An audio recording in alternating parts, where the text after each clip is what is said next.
then you feel worse about yourself when you leave because you cut a bunch of corners. I was smoking a pack of cigarettes a day. I was taking antidepressants. If you want to get the reward, you got to just keep pushing through it. If you want to be a good coach, be honest, and you'll be a great coach. When I started, I fucking sucked. I suck, dude. I just remember thinking, I'm going into the devil's belly right now. You know, it's just like, what am I doing here? All right, brother, how you doing, man? I'm doing good. Yeah, how's your day going? Day's going all right. Yeah? Anything interesting? Well, yeah, I'm doing a podcast, doing my first podcast. Should I put a disclaimer out there that there's probably going to be some swearing in here? You could definitely put a disclaimer out there. Disclaimer, there's going to be some swearing. We could always bleep it out, too. I mean, I'll bleep mine out. I won't. You don't swear, though. Yeah, I try not to swear on here. I try not to either, but it just happens. It does happen. When I'm just talking with people, I swear, you know that. Yeah. Yeah. That's what we're doing. We're just talking. Yeah. I see you got a liquid death over there. Oh, man, yeah. Crack that bad boy open. So this is my first time having the carbonated one. Is that right? Yeah. Well, I've had this taste before. like where? It tastes like Topo Chico. What's a Topo Chico? Oh, yeah. I forgot about those things. Yeah. Atia was drinking those all the time. Yeah. Yeah, that was his jam. You know, this is quite good, but unfortunately, it's not carbonated. The place where I get them from, right over here, Zerbo's, they haven't had the carbonate. They've been slowly like dwindling them down. Mm. And now I just got this, but you got the last one. Have you tried any of the maybe liquor stores? They probably sell that. They might. 7-Eleven has them. No, you But- probably can pay a grip at 7-Eleven. You know, I was grabbing them there on my way to my brother's house. But then theirs are dwindling down too. I don't know if sales are dropping or what, but they're getting harder to find, that's for sure. Mm. So, anyways. All right, man. So I want to have you on because it's interesting. You know, right now in the industry, the fitness industry, it's hard to find good coaches. I think, coming from your perspective, why do you do it and all the other stuff? Why did you get started in coaching? Why do you still coach? You've been coaching for how long now? 11 years. For 11 years. Yeah. And you're good. You're a good coach. And, a lot of, I don't want to like poo-poo on other places, but a lot of coaches, what's the typical coach you're going to get? You go to a fitness place, you're going to get a 18, 19, 20, 21-year-old, 22-year-old person who's really excited, but not very knowledgeable. I feel like the industry needs more people that are actual coaching, not just cheerleaders. I'm not trying to knock anything else that's going on out there, but that is pretty common in the industry, right? You're going to go to a boot camp, you're going to go to wherever, and you're going to get somebody that's young and they're excited, and that's great, but they just haven't accumulated a lot of knowledge. Like, how do you work with people? How do you actually coach somebody, right? So I thought it'd be interesting we got into that. Before we get into all that, I wanted to go into your history a little bit. Uh-oh. You pull up my criminal record. Look at this. Yeah, it's only one sheet though, so that's good. That's good. What do we got on here? It almost looks like that says Father's Day. Father's Day. You know what it says? What does it say? It says Father Ray. See, you need to put those readers on, bro. It says Father Ray. And we we call you that sometimes at the gym, right? That goes back to, I think, Ammerheim. For sure. And it came about because Ray was always a stalwart. He was just like, I don't know, you were just like you were a rock, and you had a very, I don't want to say father figure, but we called you Father Ray. Not in like a religious context, but in like I guess it does have religious context. How did you take it? I took it as I was probably one of the oldest ones there. Yeah, that might be it too. And I had kids. And you had kids. Yeah. So you were Father Ray. Yeah. Yeah, that makes a lot of sense. I don't know what they call me, but I wasn't the oldest one there. You got me by a few months. Oh, yeah, that's right. Just a few months. I like how you got that in there. Well, how old's Rufo? He's older than we are, isn't he? Oh, yeah. Is that why you hired him? That's exactly why. I don't want to be the oldest coach anymore. Good move. Oh, I suppose. Anyways, I'm not going to say. Thanks for doing this. I don't want to put these on, but I'm going to have to. Don't fight it. It says we sponsor Liquid Death, which we already knew that. It's also sponsored by North Industry. There we go. That's it. Get those in there. Well, good stuff, man. Let's jump into your background. Where'd you grow up, man? When people ask me where I grew up, I say Detroit. I wasn't born in Detroit. I was born in Mexico. Okay. Born in Monterrey. It's Monterrey. Just Yeah, so you know. in the state of Nuevo León, Wow. which is maybe about 2.5 hours south of the Texas border, Laredo border. Then we moved to San Antonio. I think I was in the third grade when we moved to San Antonio. Lived there for about 2 years. Then we made our way up north to Detroit. We lived in Detroit until I graduated high school, so I consider Detroit the place where I grew up, Southwest Detroit. About how old were you when you got to Detroit? Then was it 6 or 7? So I was in the 5th grade, so that makes me... I have no idea. Think about your kid. What about Jordan? Jordan right now is 14 and he's going into high school. How old is he in 6th grade, 5th grade? Man, you're going to have to do some math. I'm making you math. It's got to be like 8 or 9, right? I was thinking 8. 8? Yeah. Damn. And so all the way from 8 to... How long did you live in Detroit? Until I graduated high school. Your family moved again? Yeah, we moved to Lincoln Park. Oh, okay. Moved to Lincoln Park, and I lived there with my parents until I got married. Nice. And then I moved to Allen Park. Nice. Those two are very close together. Neighbors. Yeah, pretty much. Where's that park come from? I have no idea. I think those are the only 2 parks over there. Lincoln Park, Allen Park. Oh, yeah? Yeah. I don't know the area that well. Far as from Woodhaven. 10 minutes. Okay. Is Woodhaven south? Yeah, it is south. Me and my boy back in the day, we were, what was this? How old were we? 19? We were chasing some girls around in Woodhaven for like a year. It was wild. We'd be driving down there in his Grand Am doing things we shouldn't be doing. Oh, man, all the things we did in high school you think about now, you're like, shit. What was I thinking? Yeah, and you're thinking, oh, my kids ain't doing that. But they are. Apologize here. I'm a bit raspy. I did that. If you go to the gym, we did on this day we did a half-mile run, and I did it, and I flat out, like, just right off the rip, got after it. When I was done on my knees, and I got that Fran lung. Well, that was the point of the workout today. It is max effort. Max effort. Yeah. You're not gonna be able to get it in, huh? No, not today. You gonna do it tomorrow? We'll see. You should. Want to get that number down. So you grew up in Allen Park. You found your wife. You got married. Yeah. You moved to Lincoln Park. No, I was in Lincoln Park. Gotcha. And then I moved to Allen Park when Christina and I got married. And you guys were young, right? Early 20s? Yeah, I was 25 when I got married. Okay. What was your lifestyle like, fitness-wise? Did you play any sports growing up? No, I did play a year of Little League baseball for the PAL League, the Police Athletic League. But that's about it. No organized sports, anything like that.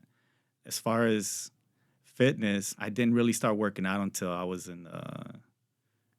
until I got out of high school. Then I joined the gym. I joined Powerhouse Gym, and I pretty much always have had a gym membership. Always worked out, but nothing like what I'm doing now. Yeah. Who got you into fitness? You just like on your own? Yeah, I had a buddy that had gym membership, and he's like, "Oh man, you can come in, come check it out." So I did it, and I stuck with it for a long time, but it wasn't very very structured. Being young, you just go in there. Mondays do chest, and some once in a while do legs or just skip legs. For sure. So who was leading it? Was he leading you through the workouts? Or? He was, yeah. But and you know how it goes. They stop going, and then you kind of start going by yourself, and then you meet somebody else that you start working out with. But you never stopped? No. Wow, that's good. So you said you were 24, 25 when you started that? No, I was about 18, 19. Oh, my God. Yeah. No kidding. I realized that. For some reason, I was thinking that you were inactive when you walked into the gym that day. Oh, man. Well, it probably seemed like it because when I walked into the gym, I probably smelled like cigarettes because I was smoking a pack of cigarettes when I got started. I think when I got started at the gym, I think I was at LA Fitness or maybe even Planet Fitness. One of the two, one of the fitnesses. Yeah. That's crazy. So and how old were you when you came to the gym? You were 30. I was in my mid 30s. You're 50 now. 32. Well, the gym opened in No. 2013, so you must have been, this is, 12 years ago. Yeah. So you were 38. Yeah. So you worked out from 18 to 38 consistently. You didn't have any layoffs or anything. Well, it wasn't as structured as it is now. Yeah. How many days a week would you go in? I would try to go 4, but sometimes, it'd be 2, sometimes 3. That's pretty good, man. That's pretty good. I didn't realize that. I really thought when you came in, you were maybe had a couple years of working out, but you were just pretty much inactive. You were in decent shape because your jobs were always physically demanding. That's what I thought. Going into that subject, that's the reason why I found North Industry, because of that physical job that I had. Yeah, that's a crazy job, dude. What were you doing? That was the worst job. Is it really? It's funny how things work out. Talking to Christina about it, I can say that's the worst job I've ever had. No kidding. Yeah. You were doing some crazy stuff. What were you doing? I was doing environmental drilling. Mm-hmm. So we would just go to different sites. They were usually old GM and Ford plants that had already been idled, and they were getting ready to knock them down. So we would go in there and do soil sampling and set water monitoring wells just to see what was underground. And it was just so physically demanding. Basically digging holes all the time. Yeah, I mean, not by hand, but you'd be doing it with I think the machine was called a geoprobe, which that thing would just hammer rods into the ground or spin augers into the ground, and it was just very physically demanding. And now that I think about it, I was like, man, I don't know how the hell I would be working there for 10 hours a day and then couldn't wait to go to the gym. Yeah. Wow. How long did you do that job? I did it for, I think, 2 or 3 years. And it was some pretty wild stuff. I remember you saying, like, you would go and do a soil sample from, hey, there was an old plant or factory or whatever was on these grounds. You see how nasty the dirt was from all the byproduct from manufacturing, right? Yeah. And you guys would treat the soil, right? Yeah. So I don't know. I better not say what location, but there was don't say any location. There was a location where it was an old plant, Big 3 manufacturing plant. We were taking soil samples from an area where their paint shop was, and we were going maybe 10 feet in the ground, and we were bringing back soil samples. We were retrieving soil samples with paint in it. Oh my God. And then there was another location where the area was pretty bad. I guess after they analyzed everything we were bringing up, we had to treat it by dumping a bunch of chemicals into the ground, and that lasted for about 2 or 3 months. Yeah, I remember that's one that really stood out to me. You're like, this area is trash. You basically can't have people on it because there's so much chemicals. But then you were dumping chemicals to neutralize what was in there, right? It makes me think about all the houses that were nearby. Man, some of that stuff has to be getting 100%. Going all the way over there. 100%. It's in the ground. It's in the air. Yeah. Yeah, it's wild. I'm going to go down that road, but 0.25 microns is going to be a big thing in the next 10 years. Well, whatever, we got to keep moving along. It's way better than it was. You go back to the 1800s, and I mean, these guys were just crawling down coal shafts, and just all over their skin, in their eyes, in their nose, 12, 14-hour days. And it's just like they'd be dying at 50. Shit, they still do that in some parts of the country, don't 100%. they? Some parts of the world, yeah, for sure. Yeah, that's wild. Yeah, but I mean, things keep moving forward, and as the human race figures out, it always makes the adjustment, It's like everybody's like, it's the worst thing ever, what's wrong with us? But then people fix things. The next generation or whatever resolves the problem, and then things get better. Things are way better than they were 200, 300, 400 years ago. Our bodies make adjustments too? Yeah, but I mean, it's such a short-term thing, like that kind of exposure. I think it's amazing that, those guys could live as long as they did with that kind of constant exposure. The body's got ability to get things out, but it's got a capacity too, But anyways, going down the wrong road. What was I going to say about that? Yeah, so that was an interesting job that you had. I remember when you walked in that day. I can still see it. The garage door was open. You came in through the garage door. You came in, he said some stuff. Now, somebody else was in there with me. I remember. It was after a noon class or something. I don't remember who it was, but it was somebody was in there with me. I remember going, yeah, he ain't never coming back. He ain't never coming back. You know, our intro sessions were different back then. Well, this is Our just one- you walking in to get info. Yeah, yeah. So I remember going into the office with you, and you asked me what I knew about CrossFit. I said, not much, just that it pretty much makes you want to throw up after you get done working out. Was the clown on the wall when you came in? Yeah, You remember Puky that? the clown. Was yeah. he on? I got a story about that. We might have scared off some folks or attracted some too. I think I remember you telling me that too. You telling me, yeah, he's probably not coming back. I didn't say it to you, did I? No, after a couple. Oh years. yeah. After a couple years. Yeah.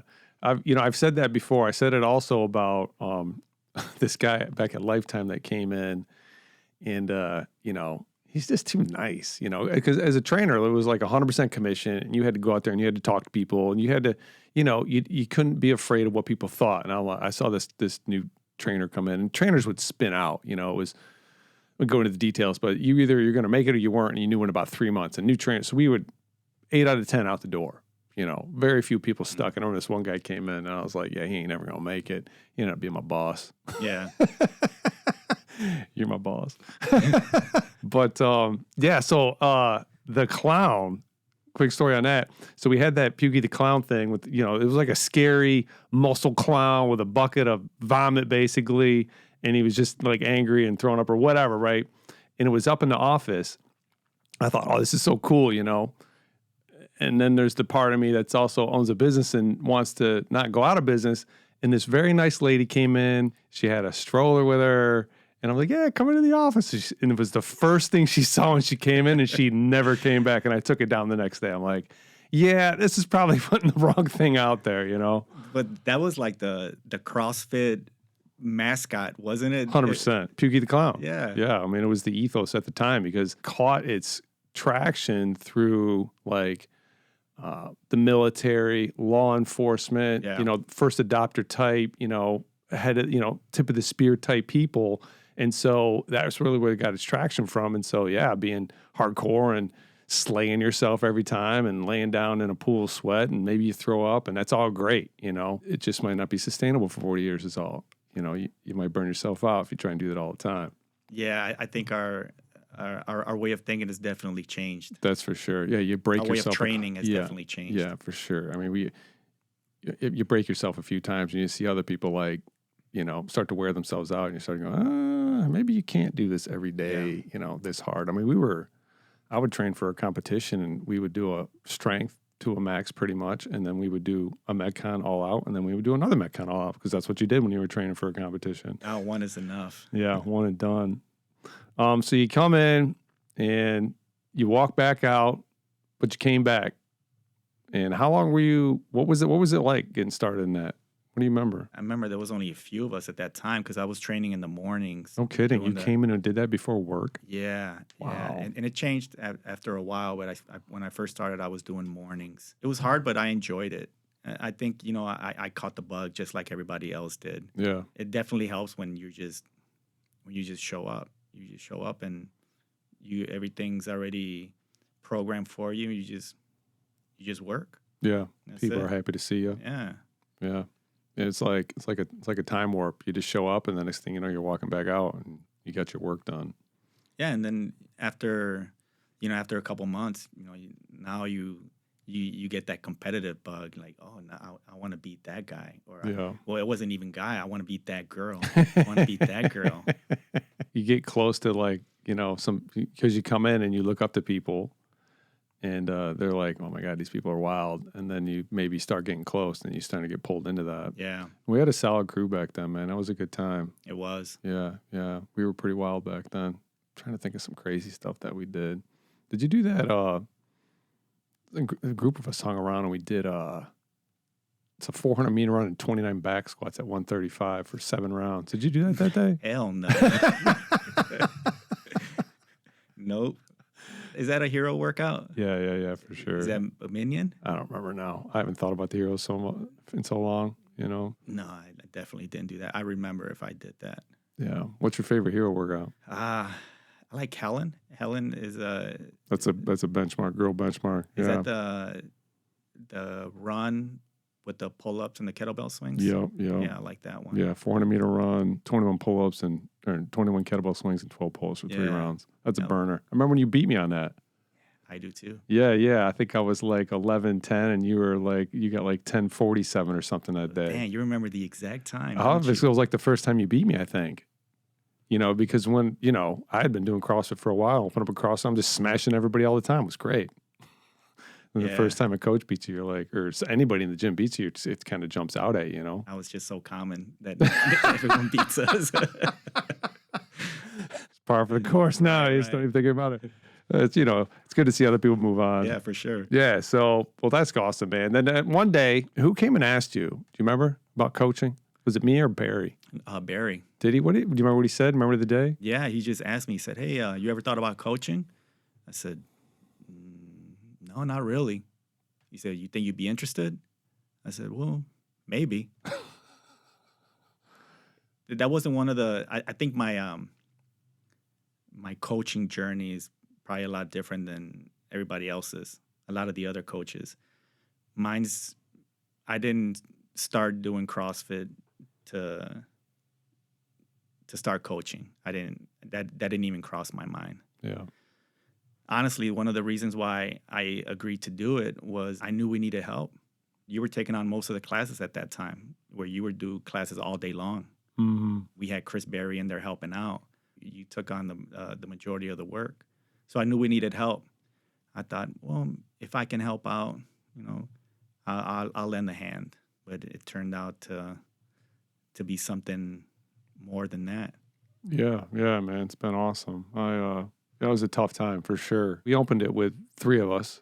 One was like a silent partner, that was Chris. The other one was Josh, and it didn't work out early on with Josh. We just personality conflicts and things like that. I was just I'll do whatever it takes. Okay, well, I'll just run all the classes, and that went on for like 2 months. People started telling Barry like, Dennis is not a great coach right now, and I think he needs some help. And so he came in and he's like, hey, I'm like, yeah, it sucks really bad. And so plus I had clients too. I had all the classes, and then I remember the day that I broke, and I had, let's see, 1, 2, 3, 4. So basically I'd go 5:30, 6:30, 7:30, 8:30, 9:30. I got a break from 10:30 to 11, and then I went 11 o'clock, 12 o'clock. I took a 1 o'clock intro session. I took a 4 o'clock intro, or a 4:30 intro session, and then I went 5:30, 6:30. After that day, I was like, this is terrible. I don't know why I'm doing this, and this doesn't make any sense, and I can't keep it up. Maybe the next morning I had a terrible attitude, and if you remember, Megan went and talked to Barry, and so he came in, and he's like, hey. I'm like, yeah, I'm breaking here, bro. So I think he took Tuesday mornings to the afternoon, or the afternoon to the evenings. I can't remember exactly, but it was a nice break. And then he was like, hey, you need coaches. And I was like, well, I don't know who we're going to get, I was such a bullhead back then. Gotten better. It's gotten better. Still needs to get better. He threw 3 names down: Ray Garza, Jeff, and Melissa. And I'm like, all right, man, you say so. Oh, it's going to work. I don't feel like they know enough yet. And he's like, it's fine. And we didn't. You didn't, but it was fine because it needed to happen. Ultimately, it was going to be better anyways, because then everything got balanced out, and it wasn't like, me being an idiot all the time because I was just tired. So what was that like, though? Do you remember? Like, I can still remember the picture of your first class because I wasn't there. Oh yeah, I have a picture of that class. Yeah. I think it was one of the afternoon classes where Chris Peterson picked me up, put me on his shoulders. I remember that. It was a Facebook post, and I was at home, and it went up, and I just remember the sense of relief and the sense of like, that's awesome. That's awesome to see, like, people gravitate towards Ray. Ray's coaching now. They just welcomed you right in, right? It wasn't no problem at all. I think it was just because everyone was so nice, because when I started, I fucking sucked. I sucked, dude. Do you remember any really tough moments where you just blew it? The hardest part for me was, which I didn't even really consider when I agreed to coach, was speaking in front of people, which was one of the things that I struggled with so much. When I started doing classes, I would have an idea of what I was going to say, then it would be a big class. A big class back then was what, like 10 people, Yeah, for sure. 10, 10, 11, people. 12. Yeah, and then it would just be like, we're just gonna be doing this, and I'll start the music. Yeah, Everybody's like, all right, let's go. yeah. I think everyone was just being nice because I wasn't any good. And how long did that last? Where you kind of felt that? Would you ease up once class started moving though? Yeah, I think so. Took me a long time to finally feel comfortable and to feel like, okay, I have an idea of what I'm doing now. Yeah. What do you think helped you with that? Coaching. Just doing it over and over again? Just doing it, yeah. I think that the system that we've put in place as far as having meetings, as far as communicating with the coaches, as far as educating the coaches, that's huge. That definitely helped. There's some things that, yeah, you can learn on your own. Definitely helps to have that to have a system in place to make you better. Yeah, for sure. Just to keep you thinking about stuff and open up that mind a little bit. Yeah, I think you see it all the time, right? New coach, got to start talking in front of people. And that's like the most common fear of public speaking, you know? So you've overcome that now. And I'm sure you still, melt down at times and it doesn't go great. Yeah, it still happens. It still happens to me. It still happens. But most of the time, it's no big deal and you get up there and you get it done. So you've grown a lot in that respect, which is great. You're having Josh pop into my head, Why's that? Hopefully he's listening. Because I worked with him on Friday, and he had a pretty tough time in front of the group, and he was great on Monday. Like anything, you do it, and it's not gonna go well, but then you just do it again, and it gets better, and you do it again, and it gets better. When do you feel like you really kind of caught a groove in that? Because I feel like it was only 3 or 4 years ago. You're like, I finally feel comfortable speaking in front of the group. I think that's about right. It got to the point where I told myself, well, I didn't beat myself up too much when I said something stupid, where I just sort of let it go. Yeah. Because I still say stupid shit once in a while. For sure. And, it's Donna. Donna's really good at correcting me. She's like, you're telling us to do this, but that says to do that. Oh, yeah. Thanks, Donna. And, 8 or 9 years ago, I would have been thinking about that shit for like 3 or 4 days. Yeah, right. It would have impacted my next class. But now it's just like, no big deal. Yeah, as long as I got Donna there, she's gonna take care of me. Yeah, and that's a great mindset too. Is like, I don't have to know everything. We're all here, and if somebody can contribute, great. Yeah. Right. We're all going to work out and do it together, so it's fine. Yeah, that whole melting down thing, it's no fun, man. I just had I'm trying to think of what I was doing. I don't know. I can't think of it. At the gym? Yeah, I don't know if it was at the gym, but I was sweating really bad. I had to go, but it didn't happen then, so I don't know what it is. Yeah. That half-mile run, I cooked myself today. I'm like, I hope I can do this podcast. My brain is fried right now. That bad, huh? Oh, my God, dude. I was just like, it was funny, too, because we're standing at the group. We're standing there at the door, and I'm like, all right, guys, make sure you run your second half faster than your first, right? So you pace appropriately. Yeah, I didn't do that. My first was 123, and I finished at 304. Do as I say, not as I do. Exactly. So I was just like, gone, I'm out in front of Rufo, and then he passed me up, and it was just hang on. I heard people on my back door. When I got to the sidewalk for the second lap and I made the left, I was just like, just put them feet in the ground. Don't let anybody pass you right now. I got in there. My whole body was tingling. But anyway, so you've gotten a lot better over the years, and you just pushed through and got it done. Yeah, I've definitely gotten a lot more comfortable. There's still times when I'm getting ready to go in front of the class, and these thoughts will come through like, oh man, you're gonna get nervous. But I've been doing okay. Yeah. What do you do with that? Try not to think about it. That's one of the things that I really struggle with. Once something, any kind of anxiety or nervousness gets in my head, usually I have a hard time, getting rid of it or stop thinking about it. Yeah. Man, that happens to me a lot at night when I'm sleeping and I wake up, something pops in my head and it won't turn off. Yeah. I totally get that. Something that helped me a lot was I just realized I don't have to think about this right now. Yeah, I try that, but it just keeps fucking right there. Keeps coming back. Bing. Yeah. Yeah, that's a fun thing to do. Just breath work, get practice at like turning that thing off, because it does not have to run. It really doesn't, but it takes a long time. I started doing breath work. Prefer to call it intentional breathing. But anyways, it's mostly called breath work, as you know.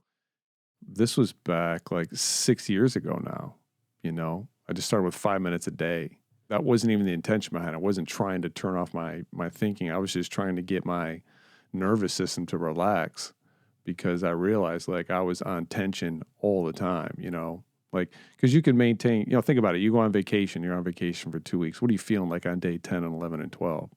Just chilled, Yeah. right? Well, for you, that's one of the things Christina always Oh, yeah, makes that's fun right. of You me. said this before. Yeah, when we go on vacation, say we go on a 7-day vacation, by like day 5, I'm already thinking about, okay, this is pretty much our last day, because tomorrow we got to start thinking about packing up, because we're leaving the day after that, and then I start thinking about work.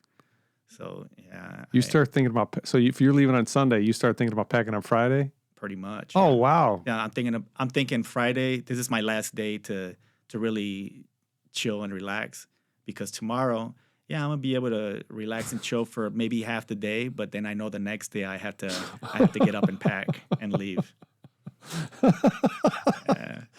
Christina's not like that. Oh, not at all. She always tells me, she's like, man, enjoy yourself, just live, just try not to think about it. But I struggle with that though. Yeah. Do you feel like you got better with it? No, it's still there. Maybe pick up a breathing practice. Yeah. So like the analogy I was going to make is most people, when they're on that long vacation, they're going to get physiologically into a more relaxed state, right? Because you could be operating, you think about guys that went over to war in World War II, and they were there for 2 years, right? They were in a highly elevated physiological state while they were there, right? Sure, bullets are flying and it's as high as it's going to get, but even when bullets aren't flying, you're still over there. Yeah. You know what I mean? And so when people go on vacation, they usually get in the lowest physiological state, right? Just everything's down-regulated as much as it's going to get. And so I think the skill or the ability is to be able to maintain that as best you can in your normal working life.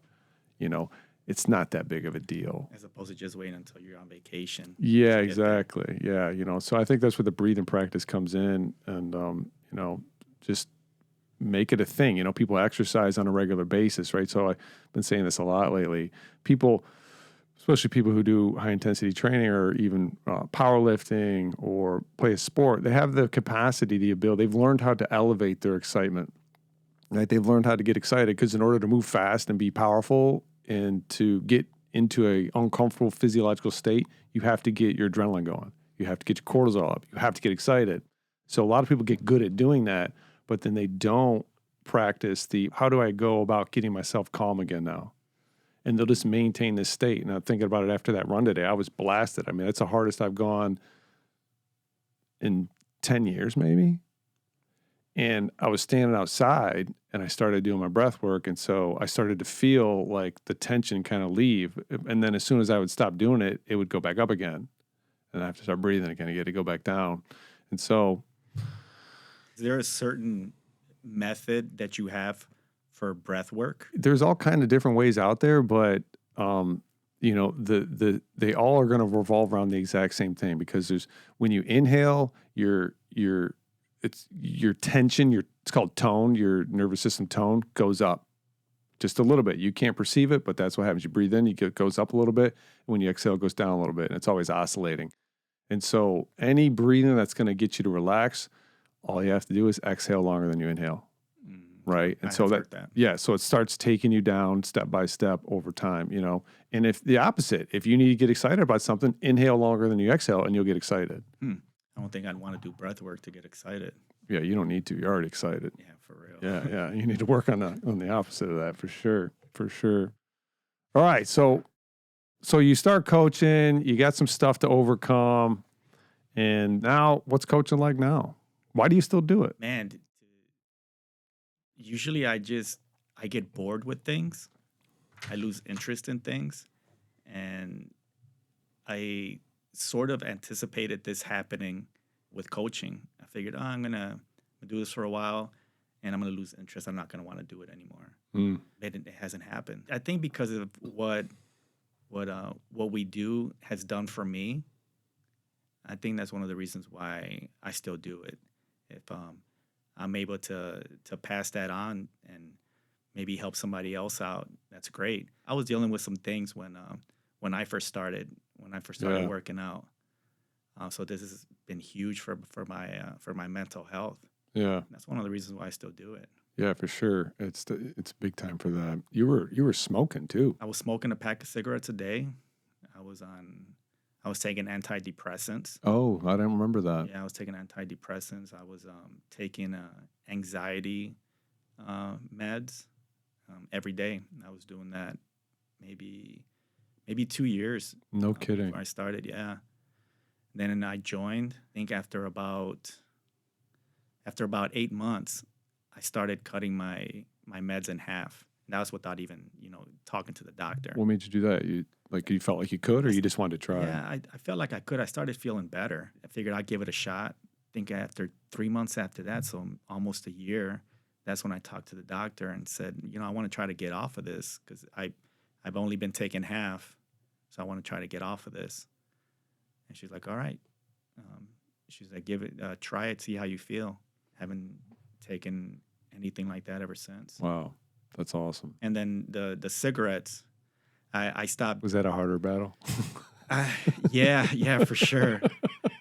For sure, How'd that go? especially when you're having a beer or two. That's when you want a cigarette. And somebody else around you's having a Oh, cigarette? yeah, you smell it. But no, I wanted to stop smoking because I was still in my mid-30s, so I was still wanting to be somewhat competitive in the gym, and I just got tired of getting my ass kicked all the time. Interesting. Yeah, I was like, maybe I can finally beat Megan by if I quit smoking, because she used to kick my ass all the time. Is that right? Yeah. So how long were you doing CrossFit before you kicked the habit? A little bit over a year. I'm kidding. When I would work out in the mornings, so I would work out, shower, get dressed, and then I still had maybe 30 minutes before I had to start work. And work was right next door. Yeah. So I drink my muscle milk and smoke a cigarette. No way. Yeah. Like in your car? Or? No, just outside or in the car. Heck just yeah. waiting. Let's go. Hold on, before you came in or after you? After Oh the my workout. God, Yeah. that's crazy. I had no idea you were doing that. Yeah. Man, that's nuts. And you quit cold turkey, or what happened there? I tried doing the patch, but that didn't really seem to work. Mm. And then I just ended up quitting cold turkey. Nice. Christina never smoked, right? No, she hated it. She hated it when I smoked. In the mornings, when on the weekends when I wake up, cup of coffee and go outside and smoke, she hated it. Dang. She's like, I don't want to kiss you. Oh, it's disgusting. Yeah. It's so bad. I don't see how people do it. I mean, it's obviously got its addiction, right? It's addicting, no doubt about it. But I don't know, the smell, you can't, like, people will go sneak off and have a cigarette and come back, and it's like, you didn't really sneak off. Like, everybody knows what just happened. The smell on people, the actual smell of a cigarette doesn't bother me unless like remember in the bowling alleys when it was just where you could smoke and it was just that bothered me. But it was bad. I worked at the casinos. Oh, same thing. Yeah, totally. Yeah, but if someone's just smoking a cigarette, that doesn't bother me. But yeah, the smell of cigarettes on somebody, yeah, that smells bad. Yeah. I was at the casinos, man. I remember coming off a long weekend and walking down. It was Motor City, and they had it was like a big kind of. Have you ever been there? Yeah. So like ramps down in. Yeah. I just remember thinking, man, I'm going into the devil's belly right now. It's just like, what am I doing here? Do they still allow smoking at the casinos? I think it's banned. I don't think so. I don't recall. I know the thing about Motor City is they had a non-smoking floor, the third floor. This is back in the day, in the heyday, when there would be just people everywhere. They were bringing in like $1 million a day, It's not like that now. But they got rid of the non-smoking floor. I remember I worked down there for a long time. It was great. And you would go from the non-smoking floor because a dealer gets a 20-minute break every hour. Okay. And so you'd go up, you'd be on not smoking floor. Everything was good. And then you have to go walk through the casino, and it was like the smoke, I remember that just weighed on me. And it wasn't ultimately what made me quit, but I left there for other reasons. But yeah, I do remember those times. Smoking's it's a tough habit. I'm wondering what it did to their business once they banned smoking. I have no idea. I mean, it's a lot slower in there. I wonder if that put a damper. It had to affect them. Yeah. Because people want to sit at the table and have a cigarette. Well, they just let people live. I don't know. I want to be free. I want to be free. Nice.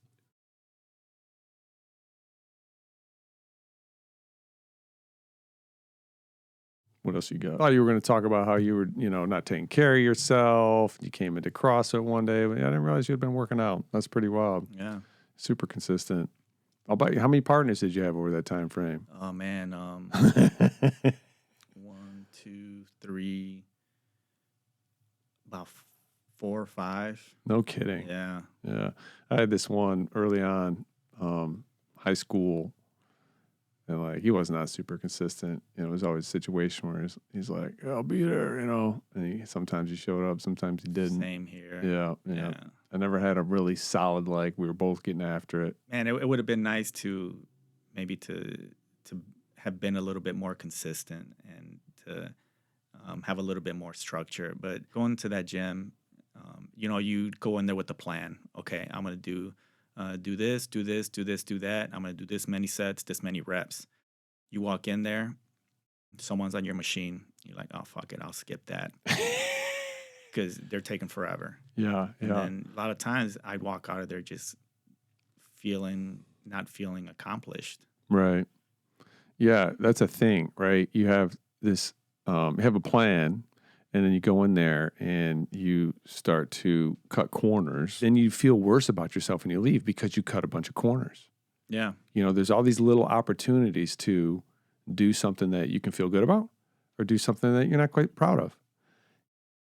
I think bringing it back to coaching, I think that's, one of the coach's responsibilities. Keep people from doing that to themselves. Somebody's, they only did one round of the warm up.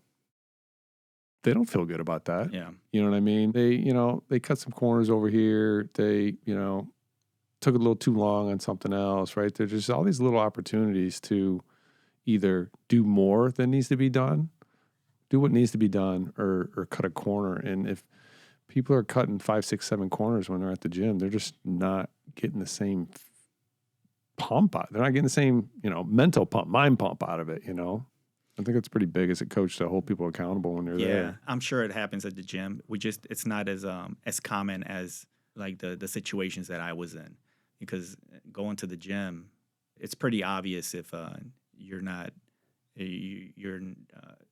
not doing an extra round, or you're not doing an extra round of warm up. Mm-hmm. Powerhouse Gym or LA Fitness, when you're working out by yourself, it's just like, oh, I'm just gonna, instead of doing five sets, I'm gonna do 3. Mm. Yeah, I don't really feel like it today. I don't feel like it. Yeah. That's something you got to get out of your head for sure. Yeah. What were your routines like? What were you doing? You splitting up muscle groups? Yeah. So Monday it was chest and tris. Tuesday it was back and buys. Wednesday the shoulders. Thursday or Friday would be legs if I got around to it. You'd skip Thursday, Friday? I would skip legs a lot. Yeah. So you'd go on Thursday, Friday, and maybe just get on the treadmill or do something dumb. When you did do legs, what'd you do? Just the machines, hack squats, leg presses, leg extensions. So no body weight squats, no barbell squats. No, I can't remember. I don't remember a time I ever did any type of squats like that at the gym. It was always all the machines. So first time squat was at North Industry, huh? Pretty much. What the hell was I going to say? Talking about legs. It was something about legs. Skipping legs. I never skip legs. Oh, that's what I was going to say. I remember it was one, I was skipping legs. I wasn't doing my legs at all. It was all upper body. That's when I first really was out of high school, because I started working out with a friend. I started working on my own. There was like a 30-pound cement dumbbell in the basement, and I took that up in my bedroom, and I was doing push-ups and trying to curl this 30 pounds and do some overhead extensions. That was my workout. Well, my buddy across the street, he had like a bench and a bar and some weights. So we combined what we had, and I started working out over there. And then there was a summer, and then I went to high school, and I started doing weight training in high school. And so then I stopped working out with him because I was doing it during the day. I increased my efficiency, right? There you go. But then when I graduated high school, I stopped. So anyways, I get back in. I'm not doing legs. All I'm doing is upper body. I do a whole winter just upper body. Just looking swole. Just swole. Jacked. Just getting jacked. And so I'll never forget it. It's like the first time when I got shorts on in the summer, and my boss at the time goes, "Man, D, looks like you're going to tip over." And you didn't skip legs Dude, after that. The next day, I was squatting like a fool, and I never stopped. I haven't stopped, never stopped. I actually stopped because of CrossFit. I mean, I squatted every week without a hitch from 94, maybe it was 95, all the way up until I got into CrossFit, which was 2008. I did not miss a set. I never took legs serious. I just wanted to look big up here. Yeah. But I was always small, man. In high school, I think I wore size 27. I had a size 27 waist. Dang. How tall are you? Now? Yeah. 5'8". You're 5'8"? Yeah. You sure? Yeah. Okay. That's what my driver's license says. Uh-huh. I got a fake ID. Mine says 5'9". What'd you weigh in high school? Oh, man. Probably 125, 130 pounds. No kidding. Yeah. I was skinny as hell. I was 155 when I graduated. Where you at now? Probably 175. Okay. Yeah. What'd you weigh in? 163. You look like you put on weight recently. You said that the other day. Yeah, but I weigh myself often, and it's always 162, 163. Oh, yeah? Yeah. Huh. Who knows? One of the guys I used to work out with, interesting story about him, buddy Daniel. So when we first moved to San Antonio, came to the States, we didn't have anywhere to stay. And I think we came up here without a plan. Wow. We didn't have anywhere to stay, so we stayed with one of my dad's friends. We stayed with his family. They had a nice house. They lived down in the suburbs. It was a family. It was a mom and dad, twin boys, and then 2 girls. So I don't know how the hell they took all 5 of us into that house. I think we stayed there for, maybe 2 months. So we move. We're over here. I'm in high school. I meet Daniel, and I start talking to Daniel because it turns out his family is from one of the same small towns that my mom is from in Mexico. So we get to talking. I told him we lived in San Antonio, and he's like, "Yeah, I got an uncle that lives in San Antonio." I was like, "Oh, really?" He's like, "Yeah." He said, "He's got twin boys." I was like, "What are their names?" He said, "Oscar and George." I was like, "And the girls are Nellie and Susie?" Whoa. He's like, "Yeah." I was like, "Dude, we stayed with them." So I met Daniel in high school without even knowing that we were somehow connected way, way back in the day. Jesus. And that was his uncle? That's his uncle, yeah. Wow. A small world right there. He's one of the guys that I worked out with for a long time at Powerhouse Gym. And Daniel was really consistent and a great partner. Yeah, he was. Was he? Yeah, actually, that's good. I'm going. Daniel's taking me to the Lions game. You're still friends? Yeah, I'm What going in to the the Lions world? game with them on their opening game here against the Bears. Well, I think that's game 2, isn't it? Game 2, but it's the first game in Detroit. Oh, it's in Detroit. I was wondering about that. I forgot. I didn't look it up. I was talking with the new guy, Brian, and he was like, he's excited about that game because he just moved from Chicago, you know? Oh, yeah, he said he was a Bears fan. Yeah, he's a Bears fan. Yeah. I mean, it's too bad, but what are you going to do? That's what I told him. Mm-hmm. It's a crime they got Ben. It's going to be interesting. interesting. A crime. That's what it is. There's nothing to say about it. I didn't think that – I knew he would leave, but I didn't think he would go to a division rival. I mean, it's to his advantage, right? To know a system so well and then be in the same division, it's like, well, you guys are going to have to change it up pretty good for me not to recognize what's going on. Well, he's going to have to do a lot of things, too, over there. Yeah, that's for sure. He's got a lot of work. What was the record last year, the Bears? It was like 2 and something. Yeah, they were Was it that bad? No, I thought I was think they were cracking a that joke. bad, Oh. But they're pretty bad. I don't know. I don't think they were at 500. Yeah, no, I don't think so either. But, it happens every year. Good teams lose coordinators. Yeah. All the time. It happened to Philadelphia. It's happened to Kansas City. And those teams are still doing well. Yeah, yeah. Yeah, I'm not concerned about that. It will be a fun matchup when we play the Bears twice a year. It's gonna be a fun season for sure. Yeah, I agree. It's gonna be a little more wild than last year. If we go 12-5, I'd be ecstatic, to be honest. It's that'd be great. I think they just have to get in, because it doesn't matter if you go in there with a great record. Look what happened to us last year. Mm-hmm. So you just got to get in. That's it, and then take care of business once that second season starts. Last year, what's Jordan doing? He just got himself he's excited. He's pumped about the upcoming season.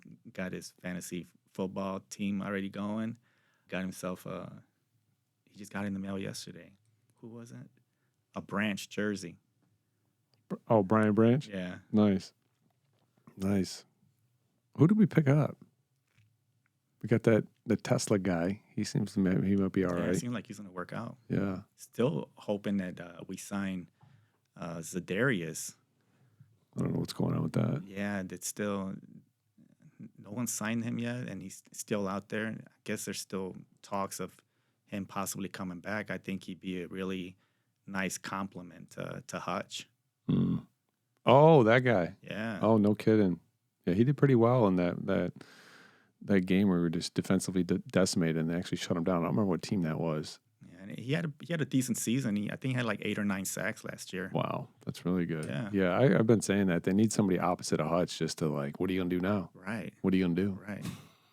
Yeah, he'd be great on the other side. Yeah, that'd be fantastic. Back to coaching. See if I got any more questions for you. What do you like most about coaching? I think being at the gym with the crew, talking to people. Yeah. Yeah, I think that's great. I know one of the things you asked me earlier, I'm going back to a question you had earlier, is what made you feel more comfortable? Having a plan. Having a plan and knowing exactly what you're going to say, or having an idea of what you're going to say. Right, yeah. And knowing what there's a possibility of logistical issues to have a plan for that. How people are going to set up. Definitely having a plan makes coaching a lot easier. For sure, right? You know how you have this picture in your own mind how class is going to run. Yeah. And as long as you got that big picture kind of laid out, it just takes a lot of the pressure off. There's no guesswork now. There's no surprises coming. There'll be some little ones, but yeah, then it just takes practice communicating that. I think that is a challenge for people. It's like, because they'll see like a veteran coach and they'll see, hey, wow, that guy made a great point. The coach made a really good point. And then somebody wants to be able to do that too as a newer coach. And it's just hard because you have to have it because it seems like somebody said something fancy and that was cool, but really, your goal as a coach, when you're communicating, is to keep it as simple as possible, so as many people as possible follow what you just said. Yeah. Right. And so if you're trying to say something fancy, then maybe people think, wow, this guy's really smart. He knows what he's doing. But did you actually convey or change the way they think? And that's ultimately what coaching comes down to, right? Is we can fix movement and we can hoorah, we can get people motivated, but can you help them think differently? Right? Because if you got somebody that's having a hard time changing something, even in movement, if they're having a hard time changing the movement pattern, it's because they're not thinking about it correctly to some sense, to some degree, and getting good at communicating with them and getting them for the light bulb, to help them to see the light bulb and get things to go off. So they go, oh, that makes sense. That clicks now. Now that you see that movement change. And then on a bigger picture, like coaching them in nutrition or coaching them, because you can do these things in class, right? You can have sidebar conversations with people and help them see something differently. So coaching or their consistency at the gym, you haven't seen somebody in a while and they're in there. I'm always like, man, what's been going on? How come you haven't been getting here? Oh, this and this and this and that. Yeah. All right, well, you might need, maybe we could sit down and put a plan together, they're coming back to the plan thing. But I think that's the really enjoyable part of coaching is having those kinds of connections with people and then helping them change what's going on in their head a little bit so they can move forward with more consistency or better movement pattern or whatever, Yeah, for sure. Like you said, even if it's just with something with movement, it's great when you try to make a point to the class to maybe make the movement a little bit more efficient. Of course, not everybody listens.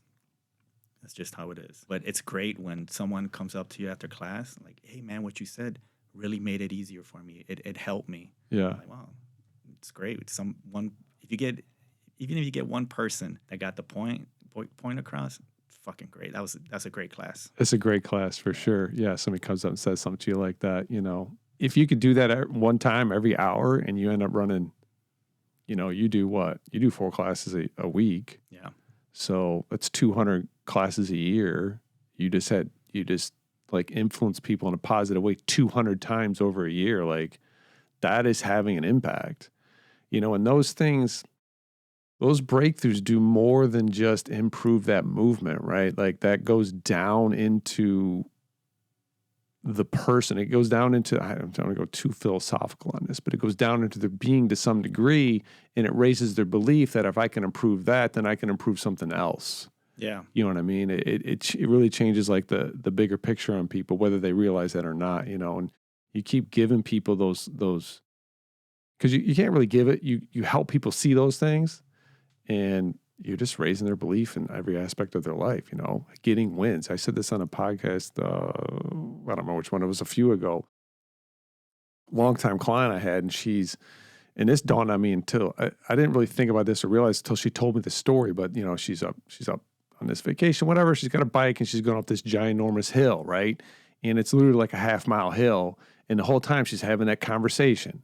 You know, her legs are on fire, her lungs are cooking, and one part of her saying, stop, this is too hard, you don't need to do this. What are you doing right now? This doesn't make any sense. Nobody should be doing this. And the other part's going, no, keep pushing, I'm going to get through this, blah, blah, blah. And she goes up the hill, and this is in her 30s. She tells me this story when she's 72. So how many times did she consciously or subconsciously go back to that story to get her through something? Yeah, when shit got tough. Exactly, Yeah. right? So, you know, and it could have been the other way. You know, she could have stopped. And that was a story that she went back to for 40 years. You know, so when you help somebody see one of those, or they have one of those on their own, it does have a bigger impact than just that thing. Obviously that thing gets better, but it goes beyond that. And that's just like one of the coolest things about coaching. And in order to be able to do those things, you have to grow as a person, right? You had to get over, hey, I'm nervous about talking in front of people for 6 years, by the way. You went through that? Yeah.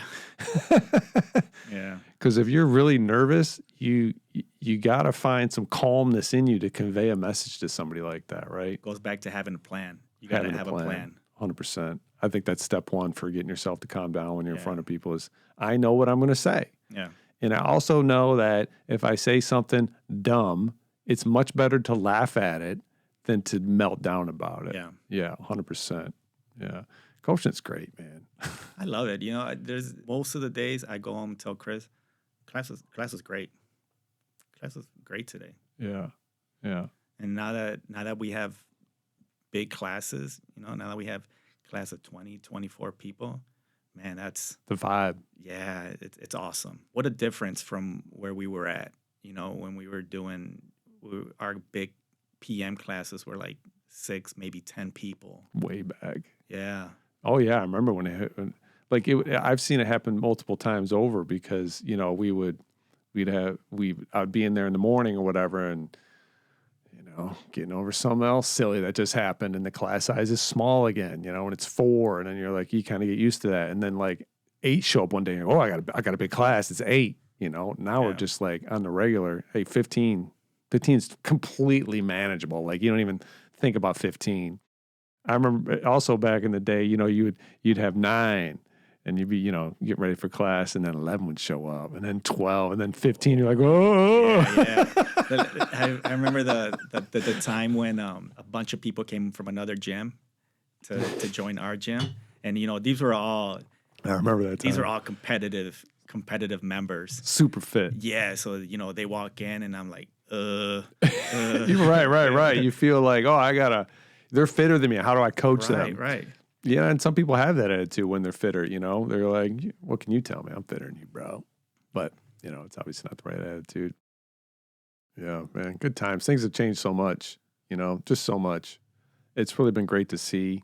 None of this could have happened if people didn't stick around, members that have stuck around, coaches that have stuck around. And, we're influencing 150 people at the gym now. There's 150 people in the Livonia area that are, going to push disease and frailness down the road farther because it comes to us all. It's unavoidable. Yeah. It's coming. But if you can squeak another 20 years out of your body where, hey, I didn't, instead of me feeling like I can't do anything when I'm 55, 60, I start to feel like, hey, things are slowing down at 85, 20 years. That's a 30% increase in like good, productive, happy life. You know what I mean? Yeah, better quality of life for sure. Yeah. And the longer you can continue to, well, for me personally, the longer I can continue to run, jump, and throw, Mm-hmm. the better. For sure, man.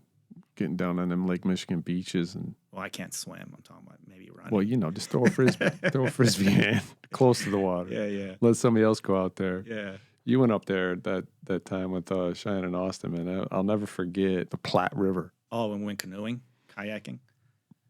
Yeah, that was totally unexpected. That was a moment. I'll never forget it because, like, it was, hey, we're going to do the kayak, and then you get to the end of the Platte River and it's like 2 hours, and then you pack up and you go home and you go get something to eat. And we all just kind of went and wandered over to, because the parking was right there. We kind of wandered over to check out what's going on over here. There's people hanging out. And I don't remember who it was, but it wasn't me because I'm never like that. I am not spontaneous, if you didn't know. And somebody was like, we should just stay. And I was like, we should just stay. And we hung out there for like. Yeah, we were there for a while. Was that with Cheyenne and Austin? Or was that with Dua and Mitch? Might have been with Dua and Mitch. No, well, we did go canoeing with Kayaking. Cheyenne and Austin too. Yeah, for sure. Because I wanted to repeat that. Yeah, so I think it was the previous season. Yeah, just the way where you end up, where the trip finishes, right there at that beach is Lake unbelievable. Michigan. That's great. It's unbelievable, and it kind of puts you in like you're almost in like I don't want to call it a cove because it's so big, but it's a rounded in area on Lake Michigan, and so you see out there, the water, but then out there is this big pier, this giant like sand dune, and over here there's another giant sand dune, and the wind was like a constant 15, 20 miles an hour, and it's warm. Yeah. And you had that like the inlet from the Platte dumping into Lake Michigan, and that's warm, and there's kids in there, and like it's just like it's like a current, and it was just magical. I'll never forget it. Yeah, I did that trip with the kids too. Oh, did you? Oh yeah. You took them down to Platte and all that? Yeah. And hang out on the beach? Yeah, that was a couple years ago when we did it, and we messed up and put Reina and Jordan on a canoe together. What a disaster that was! Oh my God! So they were fighting the whole time. Oh man, they were getting stuck on the side. Oh God, that's rough. They made it. They made it though. Yeah, and everybody enjoyed the beach. Oh yeah. Is that the same trip where you guys stayed out and you watched the moon come up on that beach that night? No, usually all of the times we hung out at night at the beach was right there in Frankfurt, where we went to have that bonfire. Yeah. Carrying those. No, that's what I meant on that same trip. Because I remember one time you came back and you're like, dude, like I never seen this before, but we stayed on the beach and then the sun went down and we just kept hanging out. Yeah. I think I got some pictures of that. Yeah, that's crazy. It's just a beautiful part of the state. It's unbelievable. I think it's a beautiful part of the world, man. Like, yeah, if for people that don't know Michigan, oh man, I haven't traveled to many other states, but I can't imagine anything being as nice as Michigan up north in the summertime. Yeah, it's like you're going to another part of the country. And then go to the UP. It gets even. That's different up in the UP. Oh, yeah, it's a different world. You just did that, huh? You did the picture rocks and all that? Yeah, that was fun. I haven't done it since I was like, I have never done it. I was like 7, I was like getting toted along by my family, right? So, what's that like? I think the coolest part of the trip was staying in that small beach town that was an hour from Munising. Munising is where we took a boat ride to see, which I thought was the pictured rocks, but it was actually Grand Island, I think it's called. Mm. But that small town that we stayed in Grand Marais, I think it's called. It was great. Mm. There's not much there. There's not many options as far as food. There's a couple restaurants, but you're right on the beach. You're maybe 800 meters from Lake Superior on one end, and then the other way you go 800 meters and you're on the bay. So it was, Is it rocky? right there. It was, yeah. Yeah. But it was like those smooth rocks that you can step on, Oh, not okay. not those sharp rocks.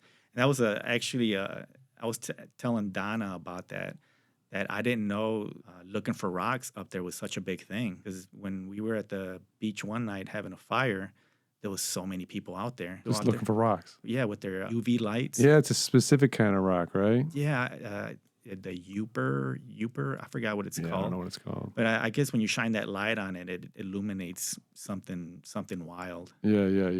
The way whatever, I guess it's some sort of crystal that's in the rock would be my guess. That's reflecting that UV Yeah. back out. When we planned this trip, Christina always says, "Let's go somewhere different. Let's go somewhere different." Me, I just want to go to Frankfurt. That's all I want to do. Because I know what it's like there. I know we always have fun. Yeah. So I said, all right, we'll try the UP. Picture rocks is something that we always wanted to see. Thought, I don't want to book a whole week up there, because what if there's nothing to do?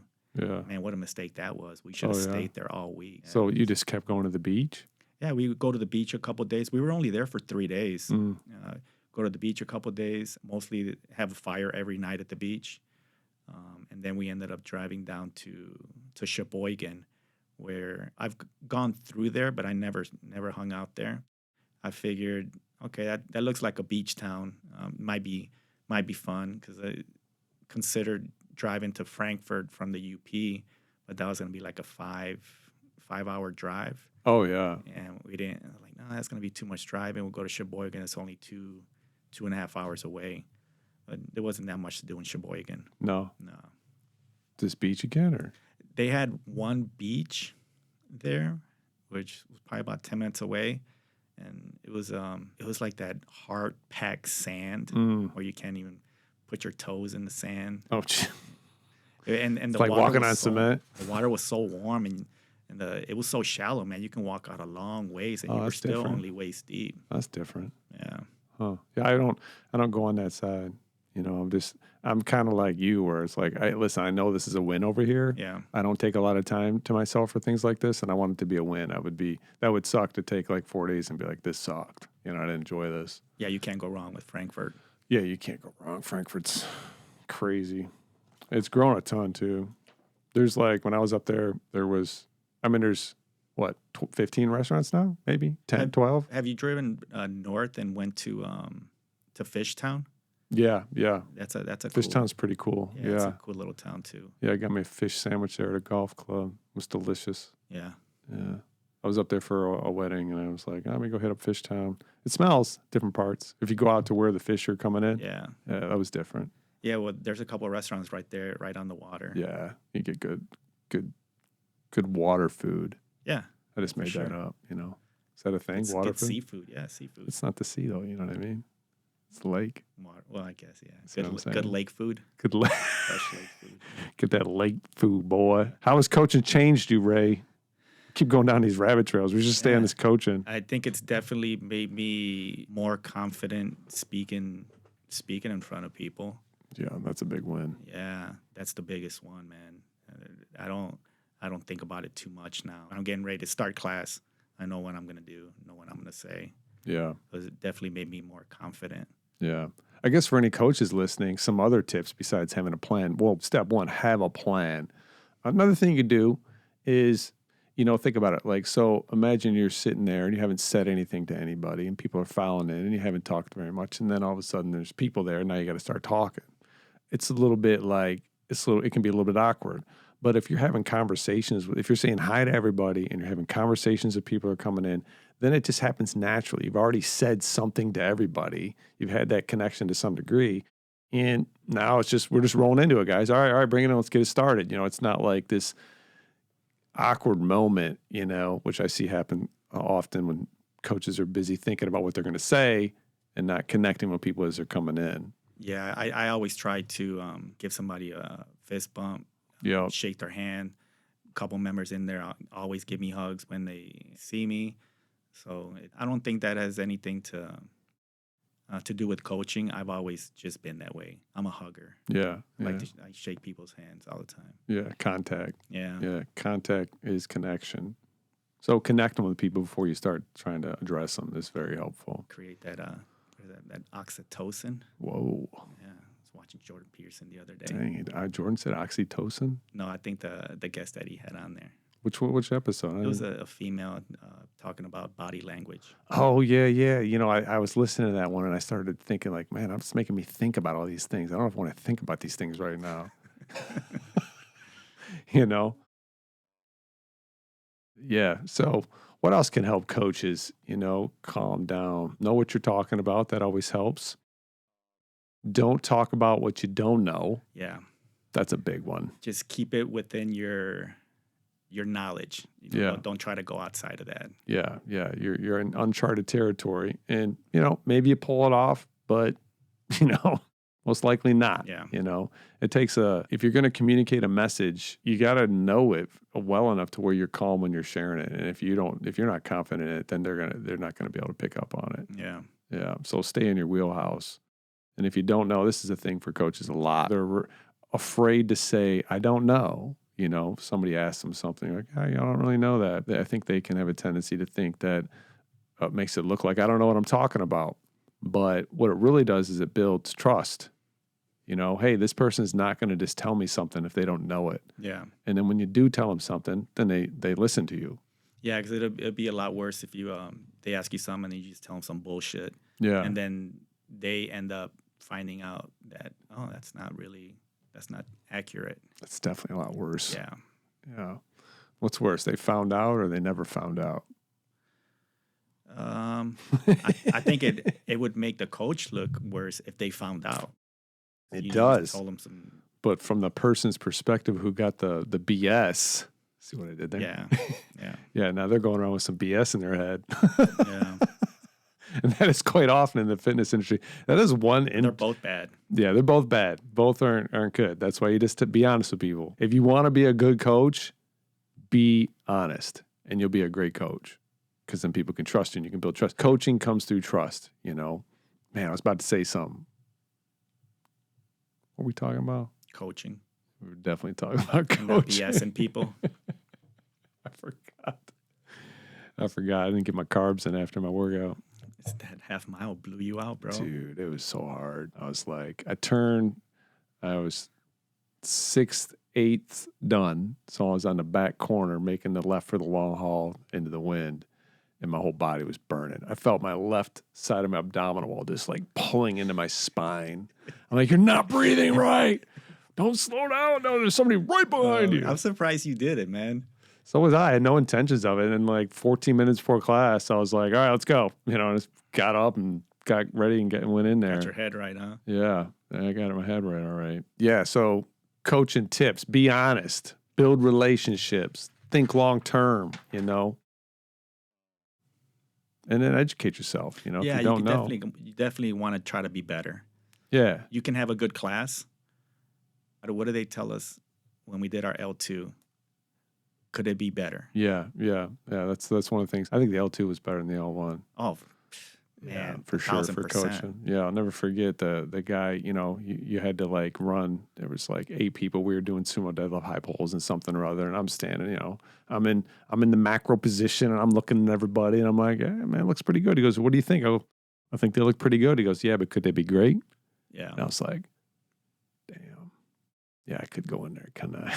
That L2 was great. Yeah. It was also one of the most uncomfortable things I've ever done. So uncomfortable. You're coaching coaches. Yeah. Coaches that have probably been, doing it for a long time. Yeah. Doing it a while. Yeah. Some and of you them got somebody for sure. watching you saying, well, what about this? Okay, you said that. What about him? Yeah. What about her? What would you do here? Yeah. What would you do here? What about that? Do you see that? They would have everyone demonstrate a movement or coach a movement. That's why when they would ask, all right, who wants to go first? I'd be like, yep, I'll go. So you ain't sitting there thinking about Yeah, it. exactly. I didn't want to go through watching the other coaches struggle. Oh my God. And that's psychologically, that's huge, right? This is kind of whatever, who knows? But here's a good example. Say you're in the military. I got this story from somebody, it must have been Peterson. He was talking about it. This the physiological response of I'm hiding in a room and they're coming for me and I hope they don't come in. Yeah. Or I'm in a room and they're coming for me and I'm going to go out. Right? It's a different physiological response when you were taking action. And so that's what you did. You're like, screw this. I am not going to sit here and just wait for it to come to me. I'm gonna go get it. You know. On my second one, well, I did that L2 twice. I won't forget it. I picked an easy lift. I did. I picked the push press, and I knew the push press like butter. So I went up there and I literally aced it. He didn't say a thing. And afterwards, he goes, "Man, that was really awesome. You need to pick something harder, don't you?" And I'm like, he goes, "What would you not want to do?" I'm like, "I probably wouldn't want to do. I don't remember. It might have been the sumo deadlift high pull or something, but." Yeah. Yeah, I think on the second one, I had them choose. You tell me. You Dang, that's next level right there. Yeah, I studied that book. I try to study that book as much as possible. All the points of performance. Points of performance. Yeah. If you know all those points of performance, you'll see it. Yeah. You know. I remember there was one female there that she was doing the sumo deadlift or the sumo deadlift high pull. Is that one of the two movements that we had there? Yeah, they're both in there. I think they go over both. I think it might have been the sumo deadlift. It's like, I don't know if she didn't have a plan because she didn't know. Everybody was looking at her like, this is bad. Yeah, she's melting down. It was terrible. Ugh, so hard to watch. Yeah. You know, that's one of the things like coaching coaches now. Yeah, obviously I fully realize when people are in their head like that, they're not coaching to their capacity. You know, and so I try and not put pressure on so that they can be relaxed and I can see where they're at and we can help move them forward. But once people get in their head, man, I don't know how to break that. Once it starts, you know, it spins up. Yeah. You know, you think about it and then your heart goes up and then you feel that and then your heart goes up more and then you think about it and it spins you up. It's hard to stop the train once it starts rolling. Sometimes that just gets better by continuing to do that. 100%. That uncomfortable thing that you're doing. Yeah, that's it. That's with anything, right? CrossFit's hard. Okay, well, working out's hard. Oh, you know, running marathons are hard. Coaching's hard. Yeah, well, if you want to get the reward, you got to just keep pushing through it. Yeah. I got one last question for you. If you had $1 million, no, I'm just kidding. Cheesy stuff. The industry needs professional coaches. Oh yeah, I did want to say that. You know, I think I said that early on though. It was just like, I mean, it's great, young, enthusiastic, but you know, we need people that care. You know, and they're like, they want to help people overcome the stuff that they're dealing with, right? Not just cheer through things, but like actually help get in, build a connection, get in, I don't want to say get inside their head, but understand them and then help them move forward. You know, I think that's what a real professional coach is. And I think the industry needs more of that. And I think, Ray, you've done a really good job of growing yourself personally because you have to in order to be able to influence people like that. You know, I don't know if you notice this or not, but your classes are the fullest. I roll in on Monday. I'm like, that's more than I get on Wednesday. It's consistently. And it's no doubt because of who you've become and who you've grown into. And you're attracting people to what you got going on that Monday night class. So it's awesome to see. I'm having fun with it. I think that maybe having gone through certain things in life has helped, has made me want to be better. I feel that we haven't come across this person, but I'm sure that there's some coaches out there that are a lot younger than us that do care too. Oh, for sure. But I think it helps to maybe haven't gone through certain things. Yeah. It's definitely, it's probably, it's a good point. That is a big difference, you know, because you only have so many experiences when you're in your 20s. Yeah. You know, I was like a bulldog, you know. I remember my first client. I just didn't know. I was really nice actually because she was like 50. She was a lawyer and I had her on a bodybuilding split. That was just a knowledge thing. But when I started coaching people in CrossFit at Lifetime, I was pretty, I don't know. I liked who I was, to be honest. I liked the way I coached my clients back then. I've gotten a lot more conscious of hurting people's feelings, and I don't know if it's helping me because I can see where people need to grow sometimes, you know, Mm-hmm. and sometimes there's just no way to deliver that where it's not gonna, if it's gonna work. You know what I'm saying? Like, and maybe it comes across too strong at times, but I know people want to get better. I know everybody wants to get better. And I'm not just saying like at the gym. I mean, in general, people want to get better. And somebody coached me through, you know, I didn't even get into this. It's something I hadn't thought about it, but you know, I sucked at Lifetime. You know, I was there for 3 years with 100% commission, and I was the bottom of the barrel trainer because I just couldn't get over myself. I couldn't get myself to go do the things I needed to do to have success at Lifetime. And you know what got me through it? You know what broke me through was a tough. He wasn't even that tough. He was just.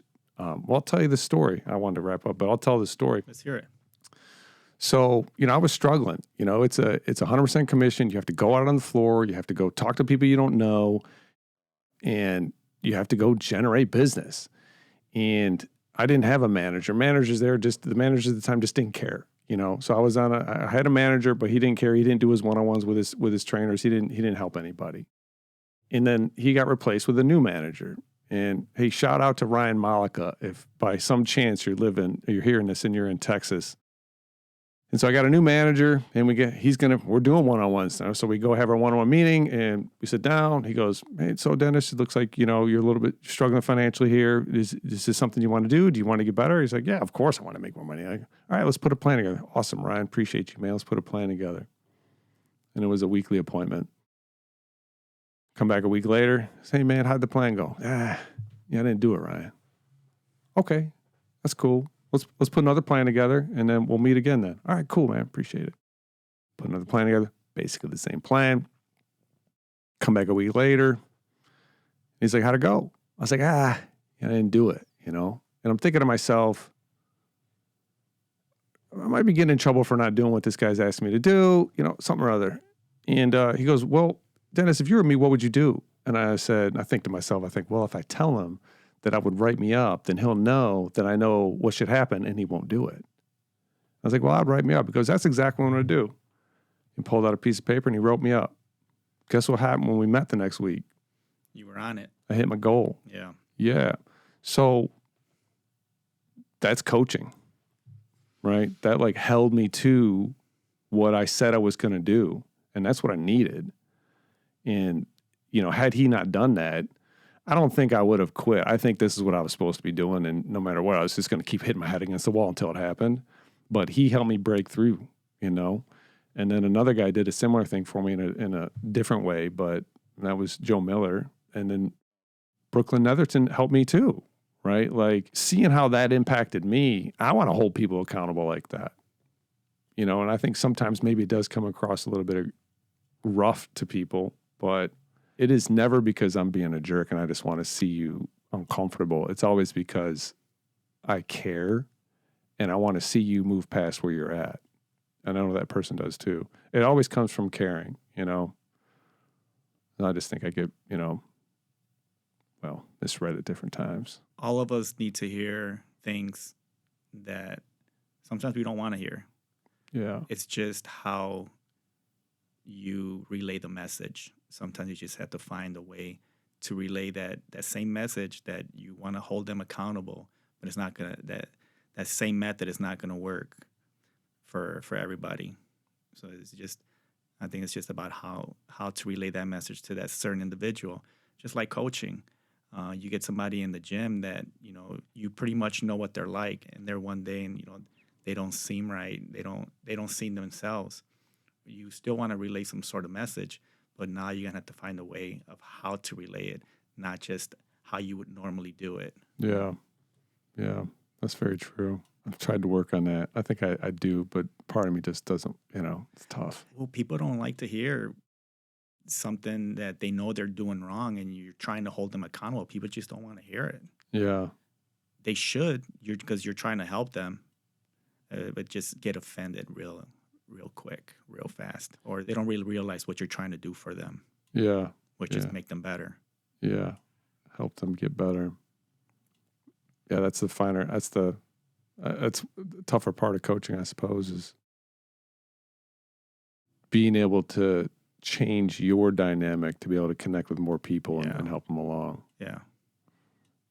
Yeah, that's for sure. And that's part of the job. It is. It is. Yeah. All right. I think it's a good place to wrap it. Is there anything else you'd like to say? No, man, I'm just glad you haven't fired me yet. I'm glad you haven't quit. There was one time somebody said something about Ray leaving or whatever. It was a joke. I said, if Ray quit, I'm out. I'm done. I can't do it. I managed to make it work through, I don't know how many times I've switched jobs, even when I was on afternoons, getting off at 11 and coaching in the morning. When was that? When I was working at GM. Man, you're a warrior, man. I appreciate it. So does the community. I enjoy being there, man. Yeah, it's been great. It's been really good. Looking forward to more. Looking forward to getting big, getting swole. Continuing to grow. Continuing to grow, always. What do we got on here? Thanks for listening, guys. That's a wrap. The man, Father Ray episode. Next episode, I'm going to start jumping into Why We Sleep, that book. Oh, I can't wait to hear that one. Yeah, it'll be good, man. Did you listen to the AI cast? It's fine if you didn't. No, I didn't. That was a lot of fun. I just put that one out. That was a ton of fun. So that was kind of like a prelude to getting into this book. I know this book is supposed to be really, really good. Like and share on YouTube, Spotify, and what's the third one? Apple Podcast. And as always, I keep saying this because I'm going to say it. Say it. Submit your questions to Dennis at DennisFenrich.com, guys. Have a great week. We'll see you soon.